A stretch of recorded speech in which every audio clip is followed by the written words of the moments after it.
આગલે દિવસે બનાવ્યા હોય પછી બીજે દિવસે સવારે પૂરી સાથે ઘૂઘરા અને મેથી અથાણાનો રસો લઈએ ને ચા સાથે બહુ મસ્ત લાગે. ઠંડા ઘૂઘરા ખૂબ સરસ લાગે, મજા આવે ખાવાની ચા સાથે.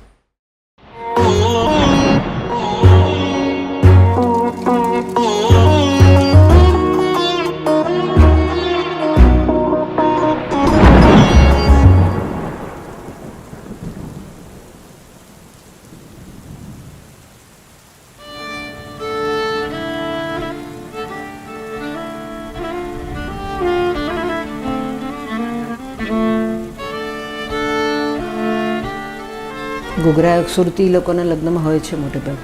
કચોરી કહે છે ઘણા લોકોને, કચોરી તરીકે ગોળ બી બનાવે. સુરતીઓ કાયમ ઘૂઘરાના શેપમાં જ બનાવે. ઉત્તર ગુજરાતમાં બધા કચોરી ગોળ બનાવે છે. ઘૂઘરાને જો જમણમાં બનાવે તો એની સાથે સીતાફળની બાસુંદી કે સાદી બાસુંદી સારી લાગે, શ્રીખંડ બી સારો લાગે. અમે લોકો મોટે ભાગે બાસુંદી બનાવીએ છીએ ઘૂઘરા સાથે.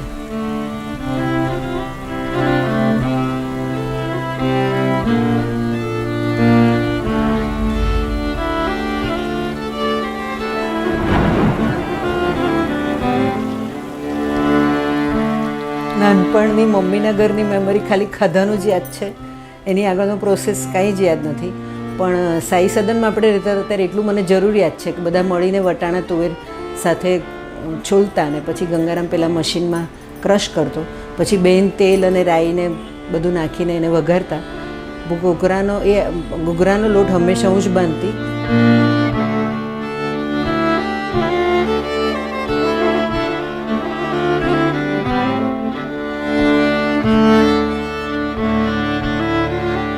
ઘૂઘરામાં એક વસ્તુ મને એકદમ યાદ આવી કે જ્યારે આપણા ઘરે મોટે ભાગે પેલું જે પૂરણ બને, પૂરણપોળી બનાવવાનું તુવેરની દાળનું, એ રાંધણછઠના દિવસે 2 પૂરી વણીએ અને એની 2 પૂરીની વચ્ચે એક બીબું છે આપણે ત્યાં પિત્તળનું ગોળ, એમાં ભરીને ગળ્યું પૂરણ બનાવીને એને પછી ફોલ્ડ કરીએ અથવા તો પછી 2 પૂરીની વચ્ચે મૂકીને કાંગરીથી પણ કરાય.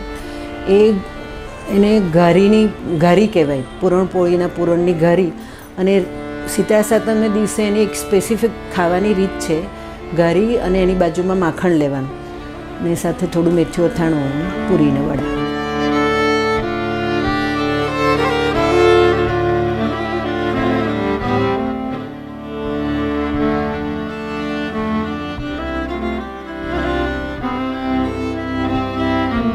મોણ નાખું ને એટલે પછી મોણ પરફેક્ટ, મીઠું નાખું, મોણ નાખું, પછી મુઠિયા પડતું પડે પછી એકવાર પૂછું કે હજુ નાખું મોણ બેન કે બેન. એ લોકો હંમેશા એમ કે થોડું નાખી મૂક જરા, એટલે નાખી મૂકું થોડું.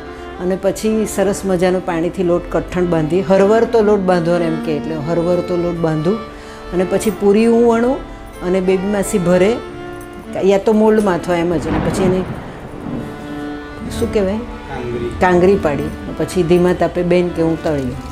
હરવરતો એટલે બહુ ઢીલો નહીં, કઠણ નહીં, આસાનીથી પૂરી વણાય એવો એ સુરતી શબ્દ છે હરવરતો. એ હું હંમેશા યાદ કરું પૂરી બાંધું ત્યારે, હરવરતો બાંધવાનું એમ. અને પછી ધીમા તાપે તળવાના અને પછી એને ખાવાના.